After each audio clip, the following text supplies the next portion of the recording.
धर्मेंद्र प्रधान का शिक्षा मंत्री पद से इस्तीफा कई लोगों के लिए चौंकाने वाला था। हालांकि उनका ये फैसला कोई अचानक उठाया गया कदम नहीं थी। खबर यह है कि नीट परीक्षा विवाद और छात्रों के आंदोलन के दौरान उन्होंने 2 बार पहले भी इस्तीफा देने की पेशकश की थी। लेकिन ऐसा क्या हुआ कि 2 बार इस्तीफा कैंसिल हुआ और फिर तीसरी बार में उन्हें इस्तीफा देना पड़ा? पूरी जानकारी इस वीडियो में आपको देंगे। वीडियो को लास्ट तक जरूर देखें। नमस्कार, मैं हूं आपके साथ ममता तिवारी और आप देख रहे हैं न्यूज़ 18 का डिजिटल प्लेटफॉर्म। देखिए, जानकारी ये निकलकर सामने आती है कि नीट परीक्षा विवाद और छात्रों के आंदोलन के दौरान उन्होंने 2 बार पहले भी इस्तीफा देने की पेशकश की थी, लेकिन केंद्र सरकार ने दोनों बार इसे स्वीकार करने से इनकार कर दिया। सरकार का मानना था कि संकट के समय मंत्री का पद छोड़ना समाधान नहीं है, बल्कि व्यवस्था में सुधार करना ज्यादा जरूरी है। कुछ मीडिया रिपोर्ट्स के सूत्रों के अनुसार ये जानकारी सामने आती है कि 20 जुलाई को वरिष्ठ मंत्रियों की एक उच्च स्तरीय बैठक में भी धर्मेंद्र प्रधान ने अपना इस्तीफा देने की पेशकश की थी। उस समय भी सरकार ने उन्हें पद पर बने रहने और शिक्षा व्यवस्था में सुधार की प्रक्रिया जारी रखने के लिए कहा था। सरकार ने पहले क्यों नहीं माना इस्तीफा?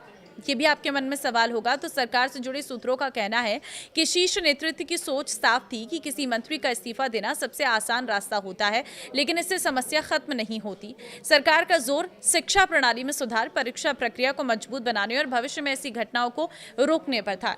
इसी वजह से धर्मेंद्र प्रधान को लगातार काम जारी रखने के लिए कहा गया। फिर ऐसा क्या हुआ कि फैसला बदला गया? तो सूत्रों के मुताबिक स्थिति उस समय बदली जब छात्रों के आंदोलन को लेकर सरकार ने सुरक्षा एजेंसियों की रिपोर्ट की समीक्षा की। बताया गया कि एक छात्र संगठन ने 20 जुलाई के चलो संसद प्रदर्शन जैसी एक और बड़ी रैली निकालने की चेतावनी दी थी।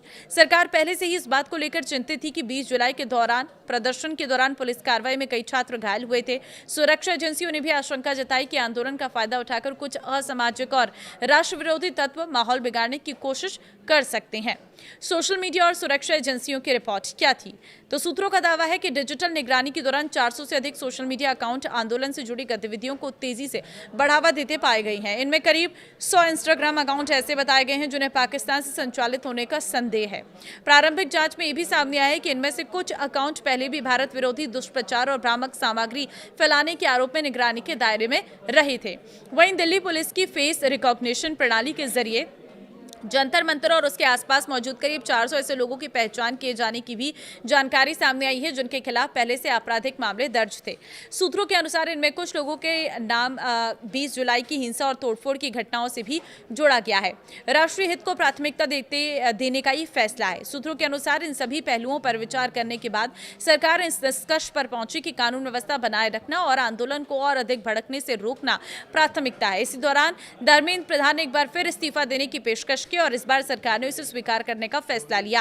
राष्ट्रपति द्रौपदी मुर्मू ने प्रधानमंत्री मोदी की सलाह पर उनका इस्तीफा मंजूर कर दिया और फिर इसके कुछ ही घंटे के बाद वरिष्ठ कैबिनेट मंत्री प्रहलाद जोशी को शिक्षा मंत्रालय का अतिरिक्त प्रभार सौंप दिया गया है। तो अब शिक्षा मंत्रालय का जो प्रभार है, शिक्षा मंत्री का जो प्रभार है, वो कैबिनेट मंत्री प्रहलाद जोशी संभालेंगे और प्रहलाद जोशी ने शिक्षा का प्रभार संभालते ही एक बड़ी बैठक का ऐलान भी कर दिया है। तो अब देखना होगा कि इस प्रदर्शन के बाद शिक्षा प्रणाली में कितना बदलाव आता है, कितना सुधार होता है और क्या सिस्टम में परिवर्तन देखने को मिलता है। फिलहाल आप इस फैसले को कैसे देखते हैं, मुझे अपनी राय कॉमेंट में जरूर दें। नमस्कार।